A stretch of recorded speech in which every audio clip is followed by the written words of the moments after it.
Hello, my name is Terry Meer, and I'll be your host today for our 48th free permaculture class. We at Sustainable Kashi are really happy and proud to be able to share these classes with you as a way to connect to the ecosystem and start living a more regenerative and abundant lifestyle. Please feel free to check out our project at sustainablekashi.com. Today, we're talking about agroforestry in Florida. And if you are also in a hot, humid place, this will apply to you. And we're really excited to have Matthew Reece with us today. Matthew Reece is a designer, he's a permaculturist, he's a teacher, he's a fantastic human being, and he has a farm down in South Florida. So we're really happy to sit down and have a discussion with him about his project, and hopefully we can get some beautiful ideas on how we can all start planting and growing abundantly. Welcome, Matthew. Thank you, Terry, and thanks for having me. It's good to be back. Oh, they're so glad you can join us. And I want to talk to you first of all about your project down in South Florida. Can you tell us a little bit about the farm? Yeah, sure. So I'm here in Punta Gorda, which is kind of halfway between Sarasota and Fort Myers on the Gulf Coast. I'm on a property, originally it was 7 acres that we bought about 5 years ago, and I've been developing it with very low infrastructure, no power, no water. And then recently, I just purchased the property next door. So right now I'm sitting in my new house. The previous video was in my old house. So now we just bought 5.5 more acres. So we're at a total of 12.5. We're situated just south of Charlotte Harbor. Really, really good microclimate for this area. It situates us really well for growing more tropical species than the surrounding area. And that's what I'm focusing on. Fantastic. Now, you started pretty much off grid, no power, no water. That's really exciting. When you're doing a design consultation, do you usually, how do you tell people to start on new projects? Usually the biggest thing that I'm telling people is to slow down. That's one of the biggest things, and give them time to observe. A common thing that I get is, I just bought land. I also just bought a lot of plants. Where do I put them? You know, and they didn't, you know, it's just getting way ahead of yourself. A lot of times, especially if you're new to Florida in particular, you don't realize that what the land looks like in the wintertime is not what it looks like in the summertime. You know, we have variations in the groundwater table. We have microclimates that aren't necessarily obvious at first. And so usually I'm telling people to slow down. I'm telling people to look around their neighborhood, what's growing. There's usually some indicator species that can tell them what'll behave well. And also looking around your neighborhood and finding out who your neighbors are.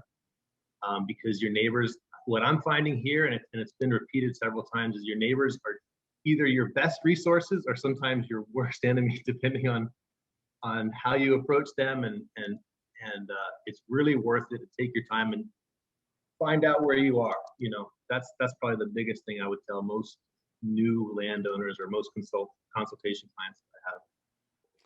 Excellent, excellent. I think that is an excellent bit of advice where people tend to take on these 10, 20 acre projects with just a single family. And it's just gonna be so overwhelming that they end up running away after the first 2 years and hating growing anything.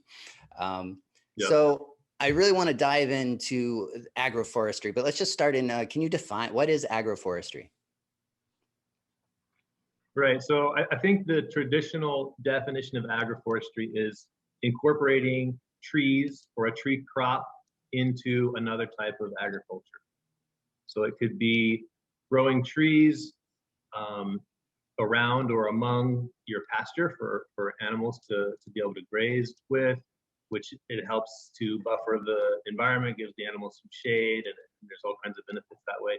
It could be alley cropping, where you're growing some type of taller plant, and you have an alley main crop that's in between them that you're kind of focusing on. It could be a mixture of different types of species in a polyculture, like an orchard, which is kind of what I have. So there's a lot of different ways to do it, but basically it's as the name would suggest, agriculture and forestry mixed. for me, my definition, or what I'm usually talking about when I talk about agroforestry, is I guess I should say regenerative agroforestry. You know, I guess that's the next level of it. What I'm talking about is systematic food forest. You know, putting things in with a lot more intention, with your maintenance in mind, with your product that you're trying to produce in mind, and not having it so wildly diverse that you can't keep track of it. Because usually I'm talking about a bigger property or a bigger planting. Mm-hmm. Now, when you're designing these, where do you usually start with plant placement and, of course, guild placement? So, yeah, if we're just talking about the plot, is that what you mean? Or are you saying like within a property? Okay, yeah. So the first question is always goes back to the intent. What are you wanting to see here in 10 years? You know, what is it? Are you growing a mangrove grove? Is that the main thing? And if that is, then we would space according to what mangoes need to have, you know, at full maturity, and then we would start to fill in the gaps from there. Mangoes, as an example, you know, part of the agroforestry is having the stratification, which we all learned about that. You know, the different layers of the food forest.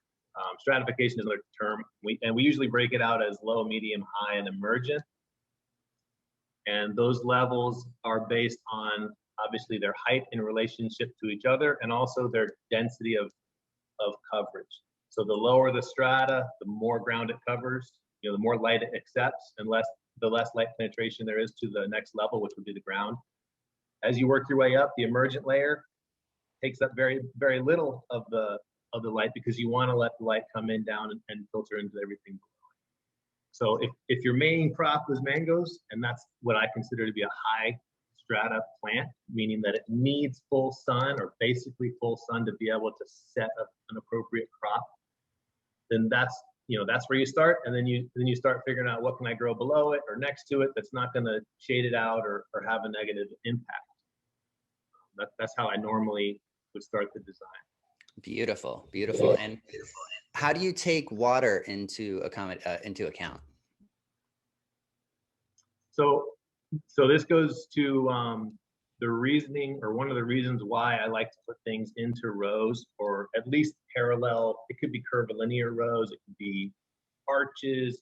Straight lines are the easiest, but when you do that, it makes it a lot easier to lay out an irrigation system. You can run a main line that stubs up into the beginning of, like, if these are your rows, you can have a main line running across, and you have a little stub that comes up at the beginning of each row, and then you can run pipes, you know, run poly pipe and irrigate that way. Another big consideration, especially for here in South Florida, is having too much water. So, and that really comes before the planting, and before all that is finding out, you know, do you have standing water? Can you improve your drainage? Do we need to elevate your planting areas? Or, you know, and can we use material that's from the site, or do we need to bring it in? You know, there's a whole, you know, the water's a big topic. But having it systemized helps with water distribution, because then you can monitor your irrigation. You don't know, you know, I've done projects in the past where things were more food forest, kind of like big cells, and we would kind of run the poly pipe kind of just to meet everything along the way. And it works great, except that if you have to dig in there, you never know if you're going to hit a line, unless the lines are on top of the mulch, which most people don't want to see. They don't want to see the irrigation line.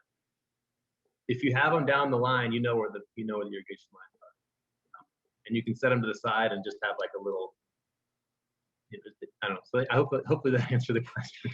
Absolutely. No, I believe that designing for maintenance and designing for the future buildings and expansions is always a good idea, and one that often gets overlooked, and people are quick to bury their irrigation or hide everything to make it look pretty, which makes it really hard in the future if you ever want to tap into that line or have any service that needs to be done. Exactly. You had mentioned mulch, and this is maybe one of the biggest topics in Florida for me. What are your feelings on mulch, and how do you appropriately use it in your systems? So my feelings on the mulch, if you can get it, get it. if it's available to you for free, or if it's not that expensive, I would get it.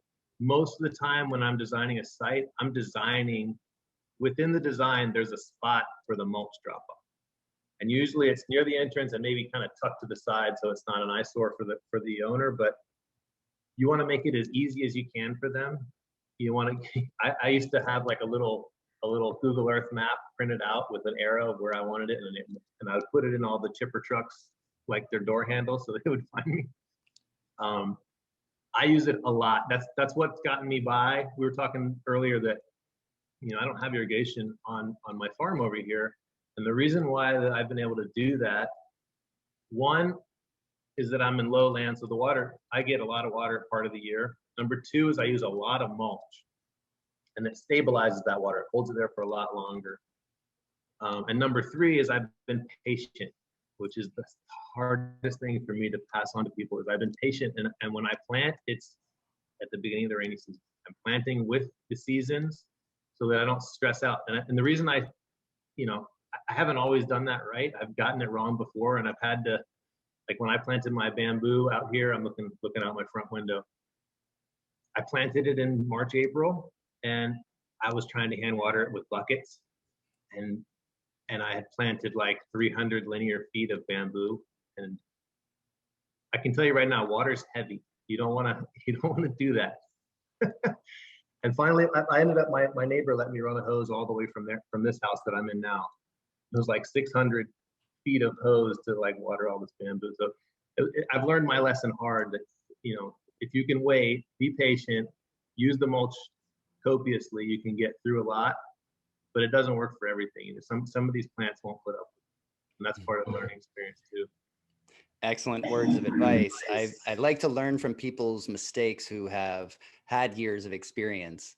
And what are some of the biggest mistakes you've made in planting new food forests? Well, that's one of them, is just planting out of turn.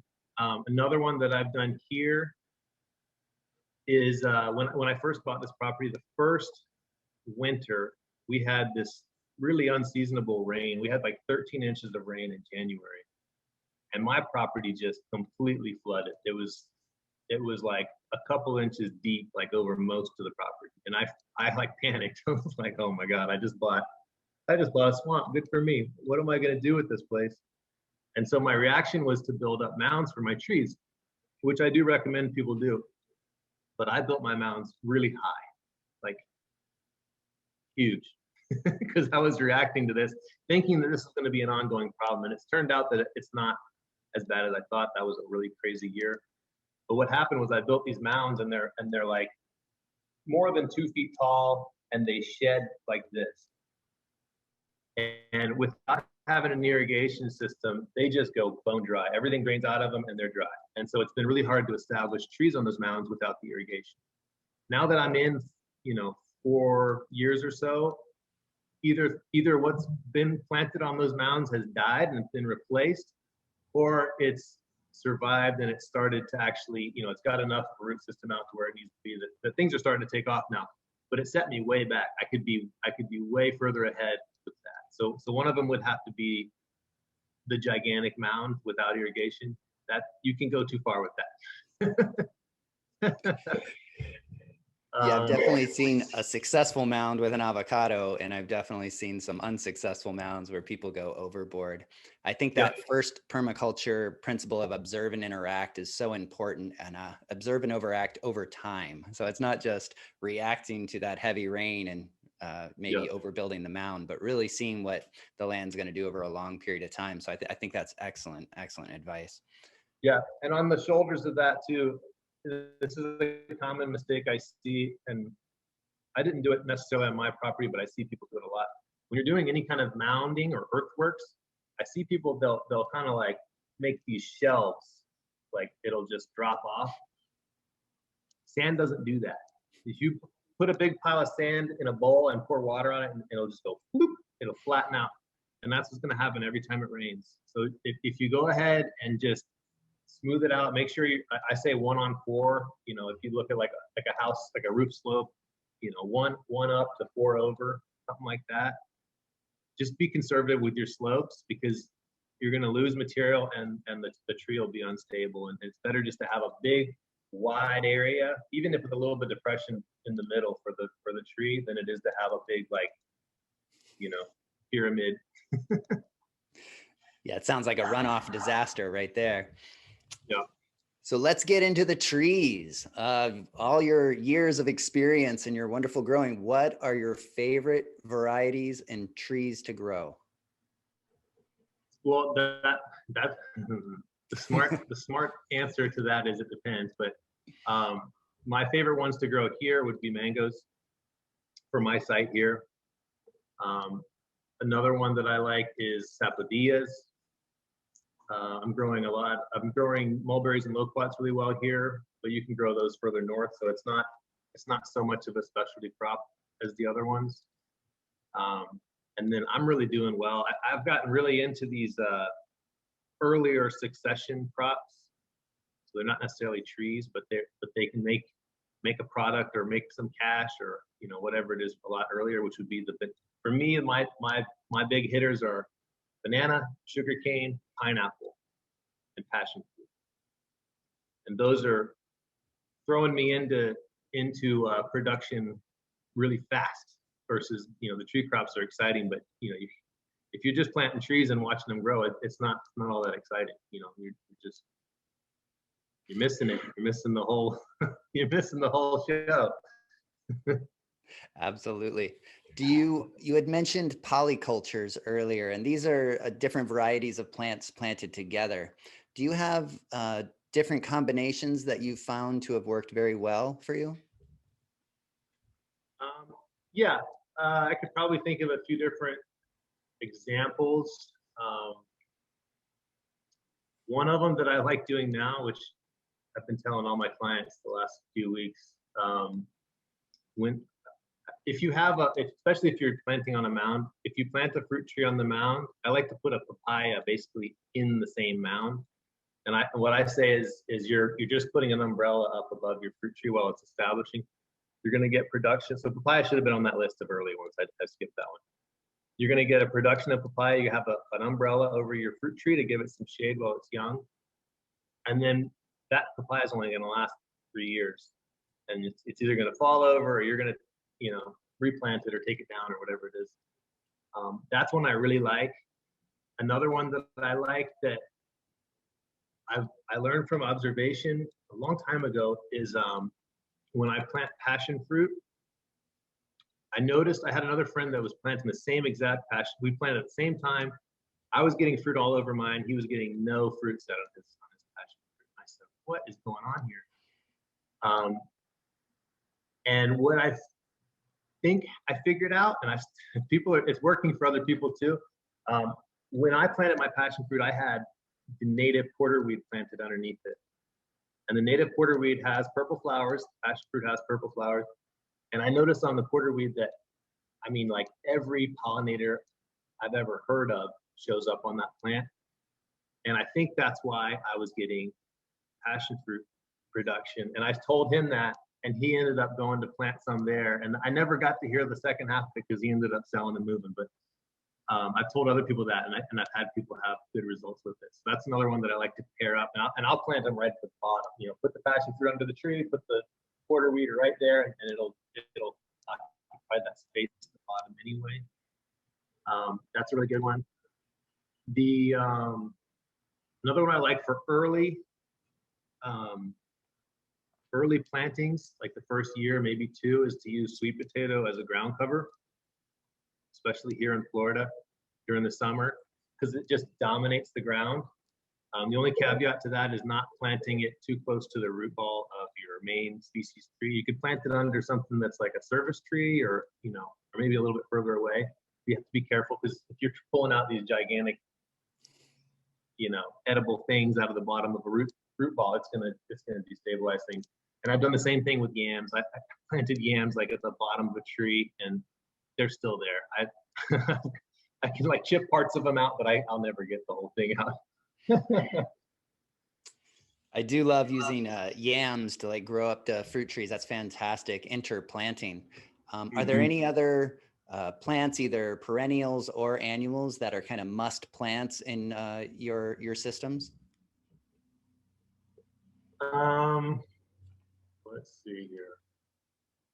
I've gotten really into using cassava and pigeon pea, as well as moringa and sugarcane as species that I have the choice to harvest for food. They're easy to propagate, and if I don't need them or want them for the food, I can cut them down, and they make a lot of biomass, so they can actually be used as a chop and drop species. That's coming. I have just made a video about that. It'll be out in a couple weeks on my YouTube channel. But trying to think if there's any other ones. I'm still experiencing. Part of it is I'm still learning. There's so much to learn. You know, I have at my place. I have every time I do a planting, I do it a little different. You know, different combinations, different spacing, because I'm still looking for those. Like what you're asking me, I'm still looking for these answers because I'm only general, and I'm general for my site. So for me to drill down here, it's not going to be applicable to everywhere. But I tell people, like, you're never going to stop learning. There's always going to be questions, you know. Yeah, I think it's amazing because you can be on the same property and just 10 feet away, and one tree is just thriving, and the same exact kind of tree would be struggling. So it's so unique, and so many different combinations of factors that I don't pretend to understand it myself, but I just kind of keep my eye open and try and get the best of it. Yeah, and one thing that I recommend people do if you're going to get into agroforestry is it's okay to try a lot of things, but try to have enough of something that you'll be able to notice the results. So what I mean by that is like in my mangrove grove, I have 60 varieties of mangoes, but I only have one of each variety. So I call it an evaluation, but I'm not really getting a true evaluation because I don't have enough of one thing to really find the pattern. But I do have that with my banana. So in my grove, I have 6 rows of mango trees, and I planted one variety on each row. So the whole row is one variety. That's given me the ability to actually observe that variety as a whole for my site. Oh, I think that's great. Yeah, it's really important to be able to start to eliminate some of the variables, because you can get lost in the weeds. You know, if everything's variable, then you know you're only guessing at what you're learning. You don't know, like you said, you don't know if this or that mattered, or you know, if it was lucky, or who knows, you know. Absolutely. I've spent the last 6 years recording all my harvests out of the garden, and I've learned to actually make all my beds 100 square foot now. So I'm comparing bed yield instead of different square footage. So it's definitely nice to know what you're looking at, and that's a nice way to line up varieties like that. Yeah, absolutely. I want to talk to you about pests. What do you do to keep those squirrels and all those, oh my gosh, everything just loves my little green mangoes. How do you keep them off the trees? Well, the my grove that I have where my mango trees are is out in the middle of the field, so I don't really have squirrel pressure on the mangoes at this place. I do have them when I used to have other plantings in the back, and where there's tree cover, and I did have a problem with them. What I was doing was, well, my neighbor was shooting them, so I think he was taking care of some of it. But I bought it's like the Squirrelinator squirrel trap. I don't know what it's called. It's like this big flat rectangle thing, and I would put it out there, and I would catch the squirrels and then take them on a road trip and drop them off somewhere else. Because I didn't want to like kill them and all that kind of stuff. The issue, the main pest that I have is actually rats and rabbits. So rats being the most annoying ones, because they're the ones that'll climb up trees and chew and do what they do. And I've had them dig like underneath my trees. I've had them obviously damage fruit. One thing that I did that I haven't seen anybody do, I'm sure someone else has thought of it, but I actually made perches for hawks or for predatory birds. And I've talked about it in a couple of videos. So I found these like 20-foot long galvanized steel pipes here. When we bought the property, they were just laying around. They're threaded on the end. So I went to Home Depot and bought like a threaded flange and screwed it on, and then bolted the top of a 55-gallon drum onto it, and then set the whole post in the ground so it's like this perch way up in the air. I did 2 of those, and you'd be shocked. Those hawks, I have these red-shouldered hawks. They are serious hunters. I've seen them countless times, just drop swooping and grabbing something and tearing it, doing whatever they do, pulling it up. So I've been able to control them a little bit with that. Once the agroforestry system starts to get dense, though, they can't really see what they want to hunt. So it's not perfect. What I'm planning to do now that we're moved here is actually, I want to get a dog. I want to get like a rat terrier or something that's like a breed that's takes care of that situation, and let them just drive the pests out of my growing zone, and they can go live in the woods or wherever they want to live. I just want to kind of keep them to a minimum. Another thing that I've done, I'm pretty sure it's rats, but I'm not 100% sure. But I've been able to repel the rats from my pineapples. I don't know if you saw that. I made a video about that a little while ago. I actually had a pineapple patch, and I used I think Rob Greenfield made this plant famous, that Plectranthus. You know what I'm talking about? Blue spur flower. Yeah, that plant. So what I noticed, I've bought, you can buy these little sachets. They're like tea bags from Home Depot, and it's supposed to be rodent repellent. You can hang it on the tree. That smells exactly like that plant to me. It's got that like oil of oregano, whatever that smell is. So what I started doing last year was taking the tips off my, what'd you call it? Blue spur flower? The blue spur flower, or toilet paper plant. So I just take a leaf or a little twig and crunch it up and then shove it under the bottom of the pineapple. I did that through the whole pineapple patch. I had probably, I don't know, a couple hundred pineapples in there. I didn't lose a single one. Oh, you've given me an idea to try there. That's really nice. And so in that same year, I had pineapples growing underneath my mango trees, and I didn't have time to go do that there too, and I lost a bunch there. All right. So I've shared that with I've tried to share it out. I don't know if it's, my channel's not that big, so I don't think a lot of people see what I share, but that's a pretty major difference. And it's free, it's easy to grow. That plant is so easy to grow. It's probably worth growing it amongst your trees, just so you can chop it and leave it and just kind of drive things away. And that was a unique one that I figured out last year. Ooh. I'm going to be doing that more. That's a brilliant one.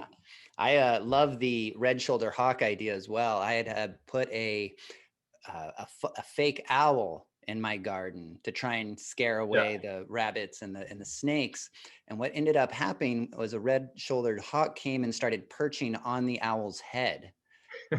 So I had this owl hawk mix, and now I have a mating pair of red-shouldered hawks that actually live in the garden, and I've built perches for them. And it's just an absolutely wonderful deterrent for rabbits, especially. They don't come close to that garden.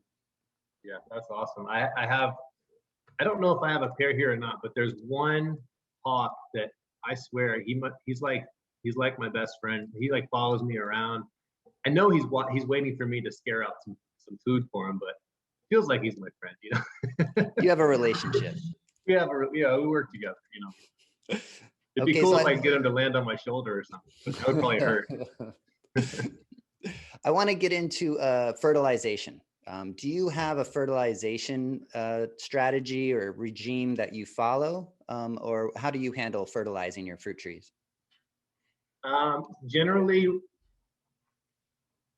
Usually I don't really use fertilizer. I usually top dress around the plant with composted wood mulch. Occasionally I'll add wood ash from the fire, but mostly it's wood chips. That's what I'm really relying on. And that's why I use a lot of it. It's just a slow release. It does all the things. Like it does all the things that you want. I think I have noticed some deficiencies here and there, especially with bananas being low on certain micronutrients.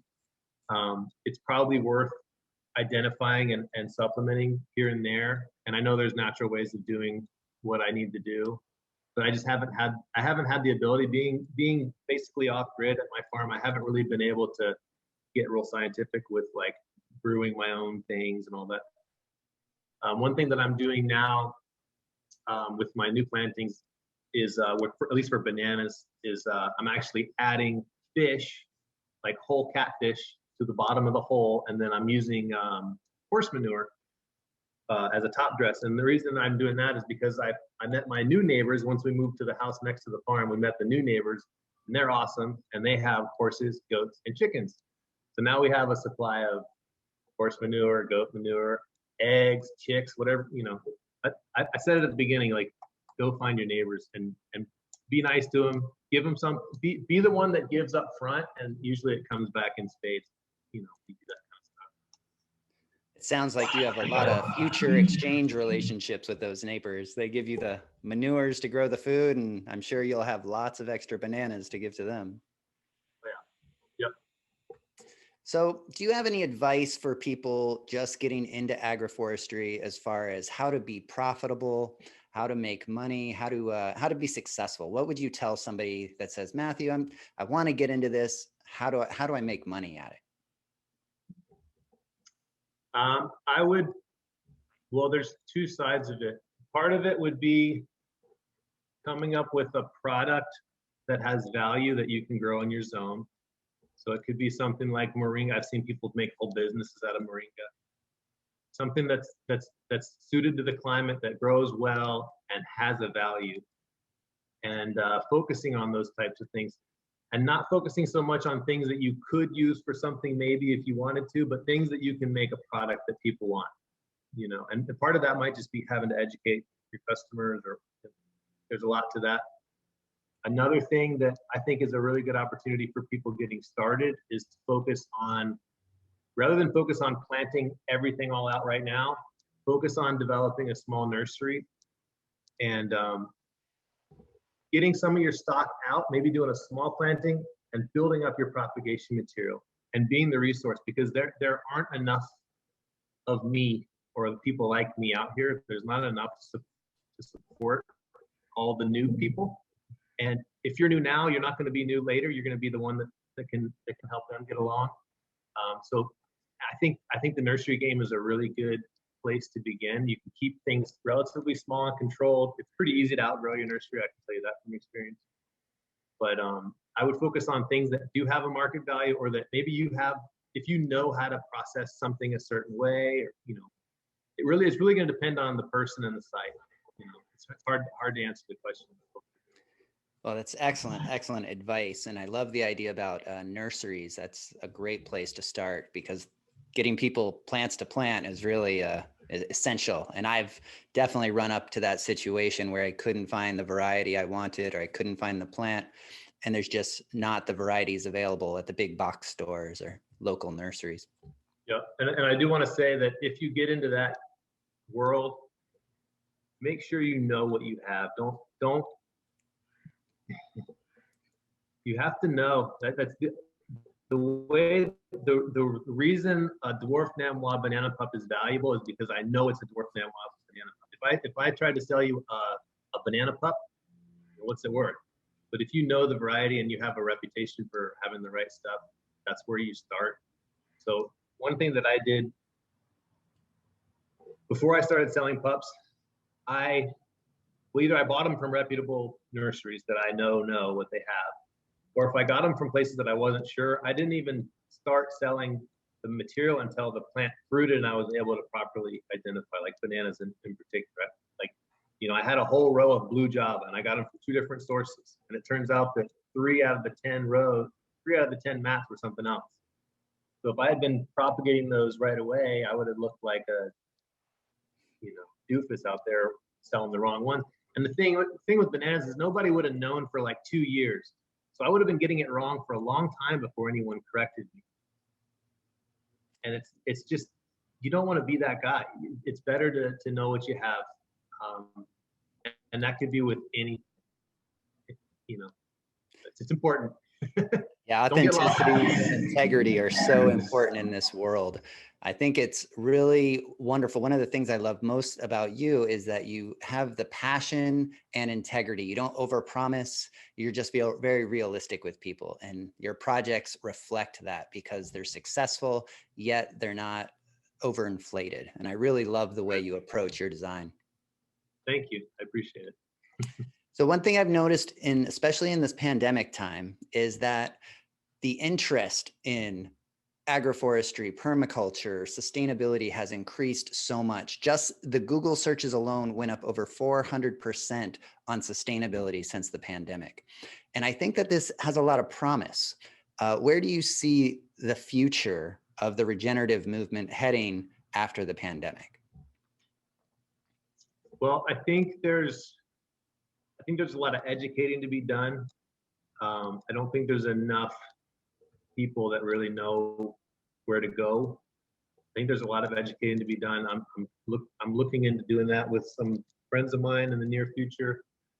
I think there's a couple different sides. So there's the side of, like, we've got this flood of new Florida residents coming from other places that need to know what to do. They need help.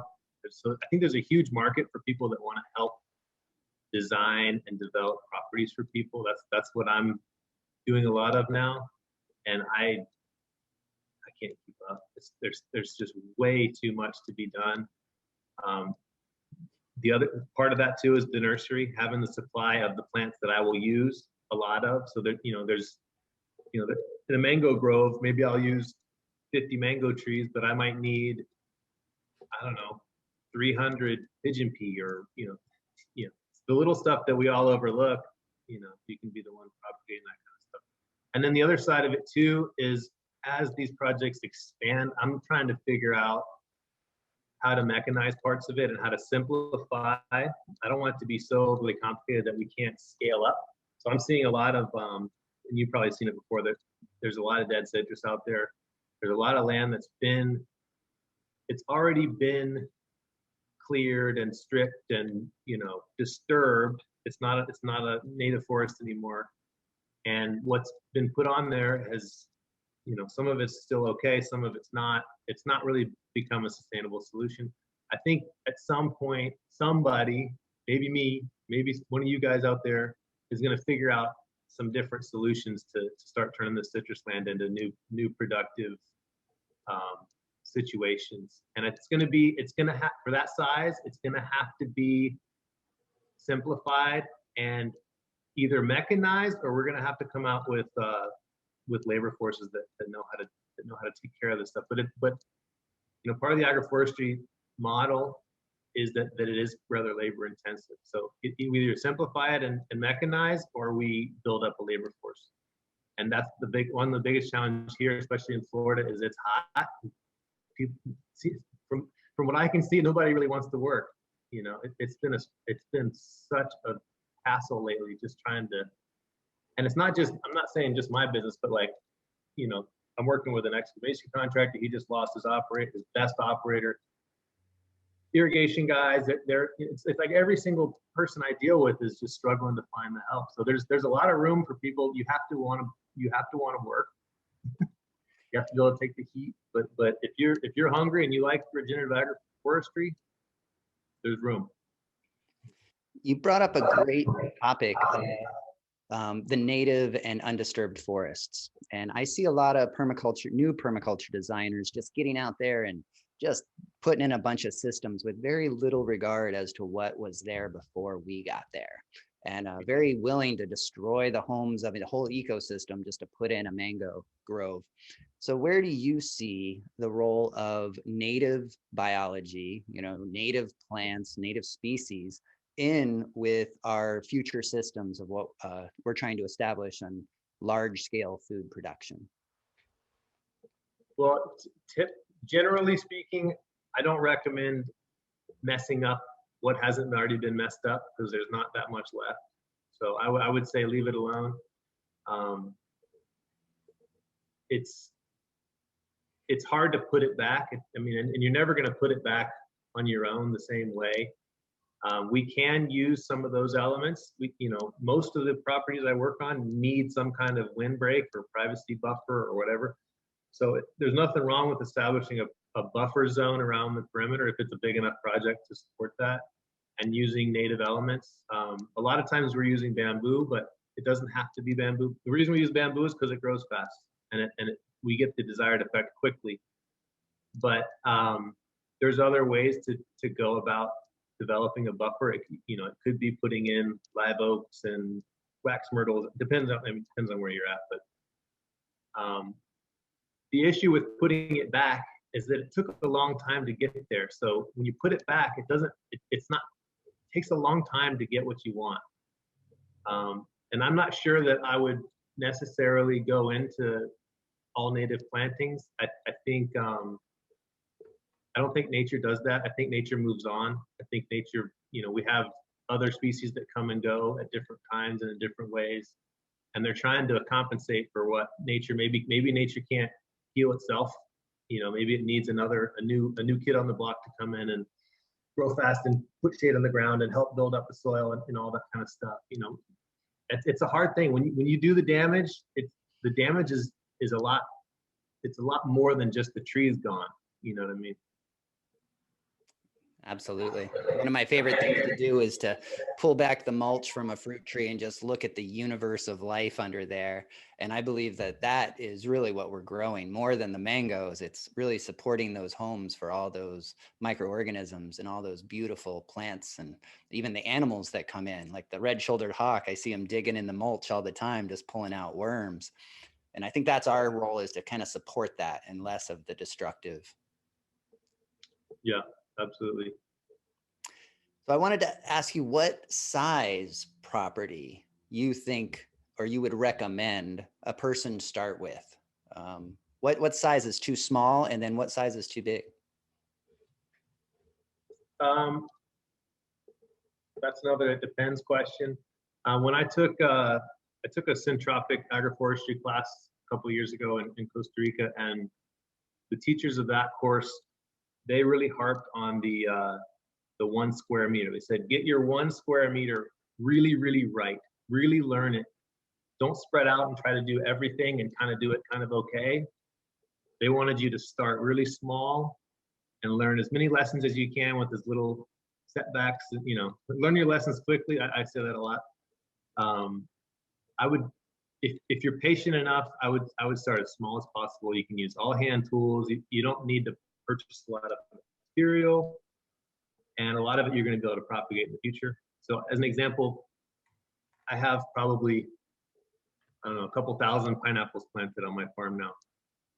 I have never bought a pineapple plant. I started with tops. I've been growing the tops for, I don't know, probably started 10 years ago or something, and I've been propagating them and growing them and propagating them. So I started really small. I probably started with half a dozen of them, and now I've got, hundreds or thousands of them.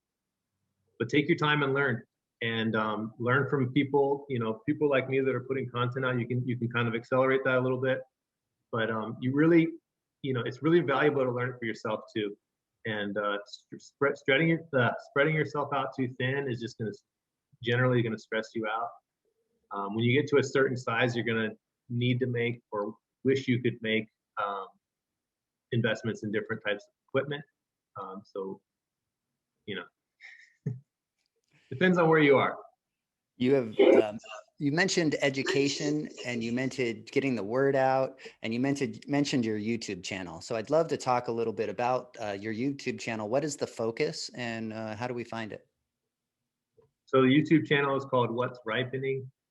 I don't know exactly where I came up with that name.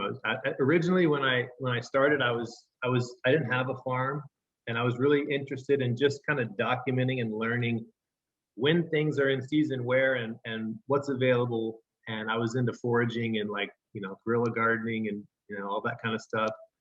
And then pretty early on, I think when I started the YouTube channel was actually when I just acquired the property that I'm on now. So it's kind of been like a farm log, but it's covered other things too. It kind of bounces around. But lately, the last few months has been really dedicated to the topic we're talking about right now, agroforestry, specifically the examples I have on my farm.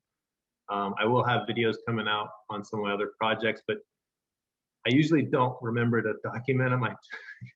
Or I don't want to ask because it's private property and I don't want to get in that quagmire. But the focus is on sharing my experience. I'm trying to provide what I wish I could have found when I started, which is really specific information.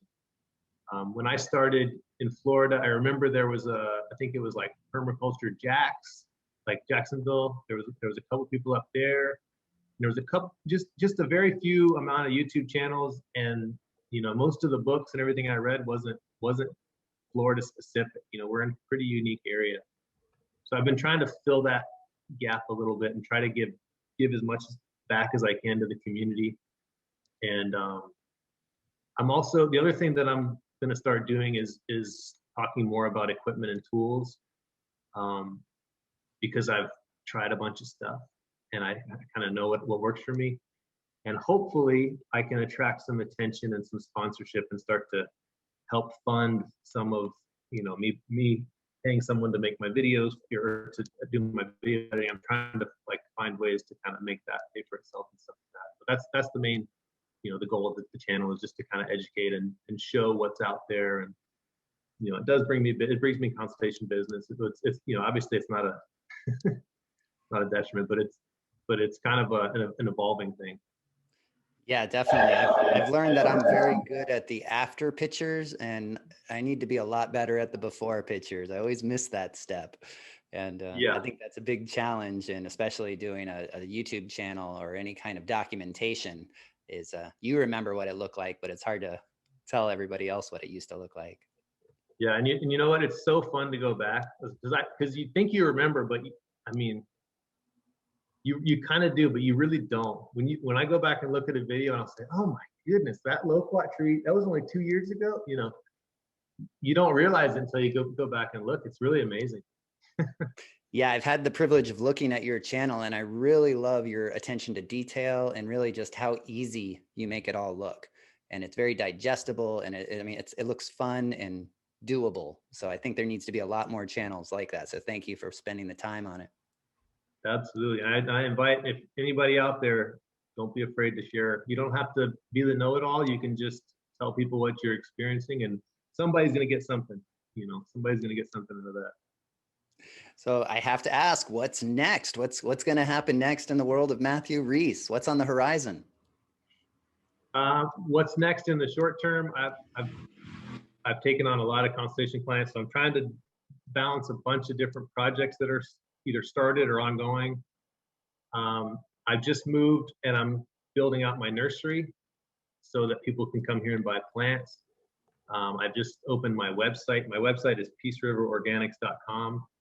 And on my website now you can sign up for consultation, Zoom or phone call consultation, which usually leads to a site consultation, but I like to start with at least a conversation before we do that. And you can also sign up for farm tours here. So there's two options. There's a private tour where you can bring your group and it's just you, and we'll go do a tour. And then as the mango season rolls in, I'm opening up for the group tour where there's 10 spots and you can sign up for one spot. Your friend can sign up for one. You might have a mixed group. Maximum of 10 people for the tour, and we will be tasting whatever is ripe will be tasted at the end of the tour. So I'm trying to bring my business back to the farm now that I live here. I've been spread out everywhere, and I'm trying to really kind of bring it back and see if I can make an agritourism model, because everyone's asking where do you make your money, or how do you do this and how you do that. Wouldn't it be nice if we could actually stay home and propagate our own material, share out our own information, do the tours, do the tasting? That's what people are asking for. So that's what I'm trying to provide. And in this summer is going to be the big test out for that. Absolutely. I think the main reason I got into all of this was I wanted to eat organic food and I could afford it. So now it's my biggest problem is what do I do with all this organic food that I have? So it's nice to flip that script there. Now, I don't want to Yeah, let any cats out absolutely. of the bag, and I don't know if I'm allowed to say it, but is there truth that there's a future smoothie stand in the, or future smoothie business in the future? Yep.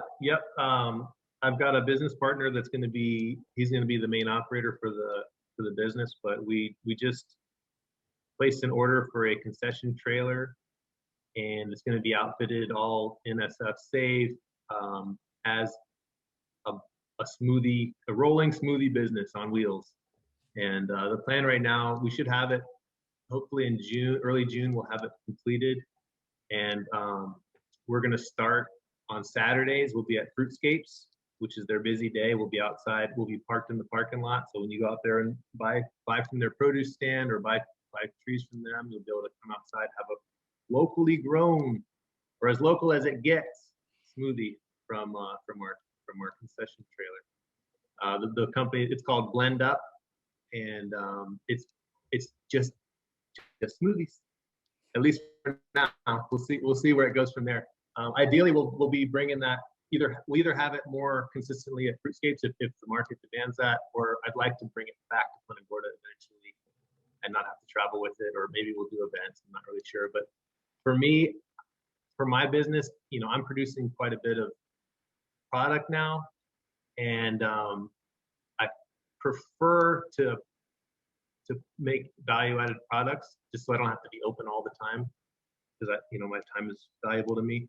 So having this concession trailer gives me a commercial kitchen. So now I'm not under the cottage food law anymore. I can make things that I can't make under cottage food, like popsicles, or I can sell to people that can resell. I can send things in the mail. So it's opening a bunch of big doors for me, and hopefully it'll be well received, and we'll see where it goes. But that's my big risk this year, is putting that smoothie trailer together.